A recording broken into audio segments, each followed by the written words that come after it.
قبل 24 ساعة من لقاء الزمالك والاتحاد السكندري في الدوري. كواليس اللقاء: تقام مباراة الفريق الأول لكرة القدم بنادي الزمالك مع نظيره فريق الاتحاد السكندري في تمام الساعة 8 مساء غد الأحد في بطولة الدوري المصري الممتاز. من المقرر أن تذاع المباراة في الجولة السابعة في بطولة الدوري المصري عبر قنوات أون تايم سبورتس. تقابل الزمالك مع الاتحاد السكندري في 163 مباراة بجميع البطولات. استطاع الفارس الأبيض الفوز في 104 مباراة، وحقق زعيم الصغر الفوز في 21 مباراة، وحسم التعادل 38 لقاء. المدير الفني كريستيان جروس يرى أن الدفع بالثلاثي نبيل عماد دونجا وعبد الله السعيد ومحمد شحاتة سيكون هو الأجدى خلال المباريات القادمة، حتى عودة ناصر ماهر للمشاركة في التدريبات الجماعية بعد تعافيه من الإصابة في العضلة الخلفية. شهدت مباراة الزمالك الأخيرة أمام طلائع الجيش غياب نبيل عماد دونجا بسبب تراكم البطاقات وحصوله على الإنذار الثالث أمام سيراميكا، حيث يعود اللاعب للتشكيل خلال لقاء الاتحاد السكندري يوم الأحد المقبل. يعمل الجهاز الفني لفريق الزمالك بقيادة جروس إلى الوصول لأفضل تشكيل قادر على صناعة الفارق وتحقيق المكسب، خصوصا في ظل النتائج السلبية الأخيرة والتعادل أمام سيراميكا ثم طلائع الجيش. شهدت المباراة الأخيرة تجربة المدير الفني السويسري للعديد من اللاعبين في وسط الملعب مثل أحمد عبد الرحيم إيشو وكونراد مشلاك وغيرهم من اللاعبين، قبل أن يجد ضلته في الثلاثي دونجا وشحاتة والسعيد. ويحتل الزمالك صدارة جدول الترتيب برصيد 11 نقطة جمعهم من الفوز في 3 مواجهات أمام كل من البنك الأهلي وسموحة وغزل المحلة، وتعادل في مواجهتين أمام كل من سيراميكا كليوباترا وطلائع الجيش، وتلقى خسارة وحيدة أمام فريق المصري البورسعيدي. أما فريق الاتحاد السكندري فيحتل المركز الخامس في جدول ترتيب الدوري برصيد 9 نقاط جمعهم من خلال الفوز في مواجهتين، تعادل في 3 مباريات وتلقى خسارة وحيدة. بصوا بقى يا جماعة، احنا لما نيجي نتكلم على تشكيل نادي الزمالك احنا هنقول ان التشكيل اللي بيحطه نادي الزمالك انا من وجهة نظري في بعض الاحيان غير موفق. ليه؟ الزمالك بيتلقى اهداف كتيرة في مباريات الدوري. طب السبب في كده ايه؟ احنا لو حللنا الامور وحللنا المباريات اللي الزمالك بيلعبها هنبص نلاقي ان الزمالك بيلعب باتنين ارتكاز في نص الملعب. الاتنين ارتكاز في نص الملعب اللي هما بيبقوا نبيل عماد دونجا في الغالب هو النمبر 1 يعني زي ما بنقول، وبيلعب جنبه عبد الله السعيد. دول الاتنين اللي بيلعبوا تملي. طب لما كان نبيل عماد دونجا غايب بسبب الثلاث انذارات او الاصابة، طبعا كان بيبقى قصاد المدير الفني حل من اتنين: اما يلعب محمد شحاتة مركز 6، او يلعب زياد كمال مركز 6، وبالتالي برضك عبد الله السعيد بيتنه زي ما هو في مركز 8. طبعا احنا لما نيجي نحلل الكلام دوت ونحطه على ارض الواقع بنبص نلاقي ان لعيبة نادي الزمالك. بصوا بقى يا جماعة، احنا لما نيجي نتكلم على فريق نادي الزمالك وامكانيات اللعيبة اللي موجودة في الفريق، اكيد كل فريق بيبقى له امكانيات على حسب طبيعة اللعيبة اللي بيلعبوا في الملعب. طبعا احنا لما نيجي نتكلم على نادي الزمالك وأداء لاعبيه وسرعتهم والتمركزات والكلام ده عشان نحط تشكيل لنادي الزمالك، فالزمالك نبص إن لما نيجي نلاقي الزمالك بيلعب إزاي في نص الملعب، نلاقي في نص الملعب بيلعب بلاعب ارتكاز 6 نبيل عماد دونجا، وده يعتبر رقم 1 في الفريق. بيلعب 8 عبد الله السعيد، ودول بيبقوا الاتنين الارتكاز في نص الملعب. طبعا احنا لما نيجي نحط تشكيل لنادي الزمالك المدربين كلهم غايبة عنهم الحتة ديت، مش مركزين فيها خالص.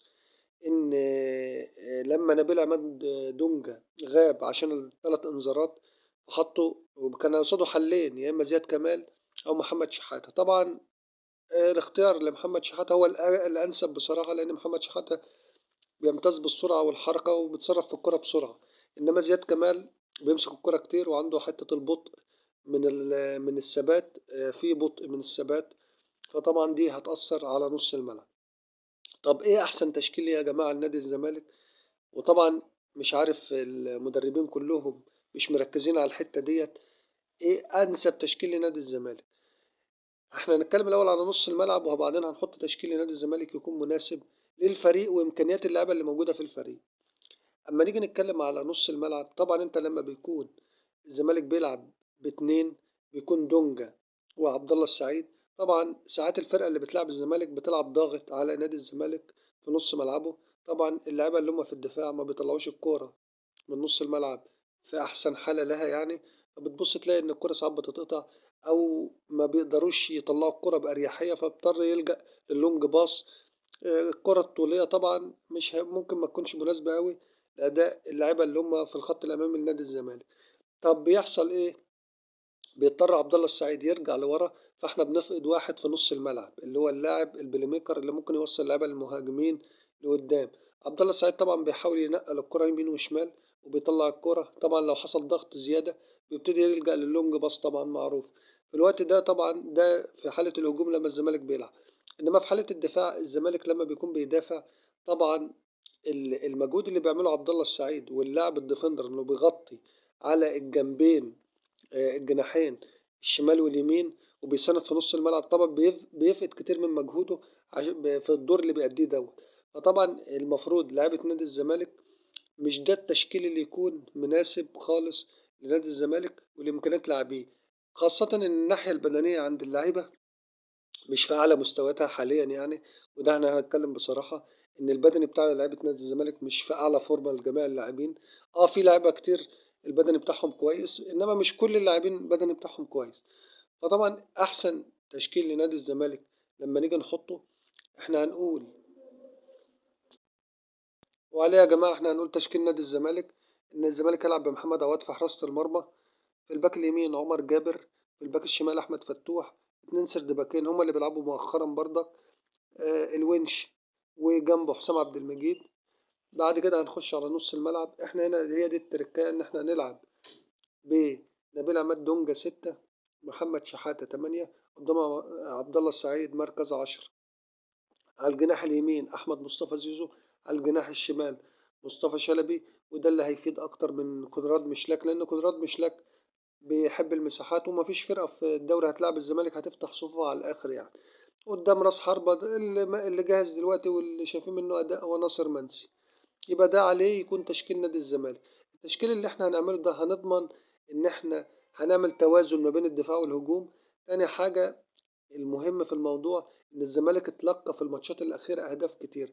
مش شرط إن الأهداف اللي دخلت في الزمالك دي كلها بسبب الدفاع، لا، في غالب كتيرة إذا كان الزمالك جه في جون أو اتنين وممكن كان يجي فيه تلاتة وأربعة، لأن خط الوسط بيبقى مضروب من نادي الزمالك. فطبعا لما نلعب بمحمد شحاتة ودونجا ونثبت واحد منهم تماما والتاني هيبقى متثبت نص تثبيتة واللاعب التالت هيتفرغ للهجوم، فحالة الهجمات المرتدة على الزمالك طبعا هتبقى مش بنفس القوة اللي لو اتنين لعيبة بس. لأن عبد الله السعيد بيبقى له واجبات تانية في بعض الأحيان اللي هي واجبات هجومية، أو بيحاول يطلع الفريق بالكرة لما بيكون في ضغط عالي على نادي الزمالك. فطبعا في الحالة ديت هيكون أداء وشكل نادي الزمالك أحسن. ودي وجهة نظري إن ده تشكيل نادي الزمالك اللي المفروض يلعب بيه في الفترة الحالية لحد ما يجي صفقات مميزة تساعد الفريق وتزقه لقدام. إن يتلعب بتلاتة في نص الملعب، تلاتة اتنين، مركز 6 و8 ومركز 10، ويكون عندهم الواجبات الدفاعية قوية بحيث الزمالك لو جاب جون يقدر يدافع ويقدر يظبط فرقته. وبالتوفيق إن شاء الله لنادي الزمالك. الزمالك يختتم استعداداته لمواجهة الاتحاد السكندري. يختتم الفريق الأول لكرة القدم بنادي الزمالك استعداداته لمواجهة الاتحاد السكندري في الجولة السابعة من بطولة الدوري المصري الممتاز، التي ستقام مساء غد الأحد، حيث يخوض المران الأخير له وسيحدد الجهاز الفني الطريقة التي سيعتمد عليها في المباراة، والتي يريد أن يخرج منها بالفوز الأول له مع الفريق بعدما تعادل في أول مباراتين أمام سيراميكا والطلائع. خاصة أن جروس تحدث مع اللاعبين أكثر من مرة حول ضرورة التركيز وتحقيق الفوز لتعويض التعادل أمام طلائع الجيش في الجولة الماضية بهدفين لكل فريق. وحرص المدير الفني على مناقشة جهازه المعاون حول الطريقة الفنية التي سيتم الاعتماد عليها، خاصة أنه يريد تحقيق أول فوز له مع الفريق. وحرص المدير الفني على الاطمئنان على اللاعبين المصابين بالفريق وموعد عودتهم للانتظام في مباريات الفريق، وعلى رأسهم محمد حمدي ومحمود بن تايك ومحمد عبد الشافي. وكان محمد حمدي قد تعرض للشرخ في القفص الصدري بعد الالتحام مع حارس طلائع الجيش في آخر مباراة، وخضع لفحوصات وأشعاعات بعد التأكد من سلامته، وغادر المستشفى خلال الساعات الماضية على أن يبقى في المنزل راحة لمدة أسبوع، بعدها يبدأ الفحوصات وأشعاعات للاطمئنان عليه. بص بقى يا جماعة، المفروض لعيبة نادي الزمالك تركز في المباراة ديت عشان نقدم مردود كويس. طبعا دلوقتي احنا خسرنا مباريات كتيرة، أو خسرنا نقاط كتيرة في المباريات الماضية. طبعا في ناس هتقول لي طبعا ما هو بسبب الحكام والكلام ده، هقول لهم طبعا انا مؤكد هم الحكام كده كده مش هيغيروا فكرهم، ادائهم هيبقى كده مع نادي الزمالك على طول. هم عايزين الزمالك يخرج من السباق في بداية الدوري، عشان بعد ما يفوت 10 اسابيع ولا 15 اسبوع تبص تلاقي ايه، ان الزمالك خلاص يبتدي يرمي الفوطة وخلاص، يقول لك نبتدي بقى نحضر للموسم القادم. طبعا انا عايز من لعيبة نادي الزمالك ما تيأس، التحكيم كده كده طول عمره ضد الزمالك، ودي حاجة معروفة. احنا عايزين اللعبة بس ايه، تهين نفسها شويه في الملعب، عشان من البادي كده يبقى عملوا اللي عليهم. انما ما يجيش يقول لك ايه، نقاد يطلعوا رياضيين يقول لك ايه، هو يعني الزمالك بيقدم مستوى كويس، قال يعني هو الاهلي بيقدم يعني ما فيش مشكله، فالزمالك يعمل اللي عليه. وحته الفوز والتعادل والكلام ده بيد ربنا برضك، مش بيد الحكم، ده من وجهه نظر انا الشخصيه. الزمالك يسابق الزمن لاستعادة طارق حامد في يناير. كشف مصدر من داخل نادي الزمالك عن تفاصيل مفاوضات النادي مع طارق حامد لاعب الفريق السابق ودمك السعودي الحالي لاستعادته خلال الميركاتو الشتوي المقبل، وذلك بناء على رغبة السويسري كريستيان جروس المدير الفني للفريق. وهناك مفاوضات جارية حاليا بين طارق حامد من أجل الانتقال لصفوف الفارس الأبيض خلال الميركاتو الشتوي القادم، بعد أن طلب جروس عودته خلال الفترة القادمة لتدعيم مركز وسط الملعب المدافع. وأشار أن نادي الزمالك ينتظر إقدام طارق حامد على فسخ عقده مع نادي دمك لضمه في صفقة انتقال حر، لافتا أن المفاوضات تسير بين الطرفين بشكل جيد. بصوا بقى يا جماعة، بالنسبة لجروس طبعا هو عايز طارق حامد، لأن في ولايته الأولانية لما كان بيدرب نادي الزمالك كان طارق حامد يعتبر من نجوم الفريق. طبعا هو عارف مستواه وعارف أداؤه وحماسه في الملعب، طبعا دي شيء أساسي. تاني حاجة، احنا لو اتكلمنا طارق حامد بيلعب مركز 6 ولاعب حماسي وعنده قوة. طبعا في ناس بتقولك لا ده مستوى تراجع وكلام من ده، ملعبش أساسي مع ضمك. مش هنتكلم في دي ومش هنقول حاجة، بس في حاجة مهمة، إن طارق حامد حتى لو في أسوأ حالاته مش هيبقى أسوأ من اللي موجود. طبعا احنا بنتكلم كلام منطقي ومريح. المفروض الزمالك لو هيفاوضوا برضك ويبني قوام لفريق كويس، آه، يبقى دي حاجة كويسة لنادي الزمالك إن شاء الله. الخبر ده بيكون نهاية الفيديو بتاعنا، شكرا لكم لحسن المتابعة، والسلام عليكم ورحمة الله وبركاته.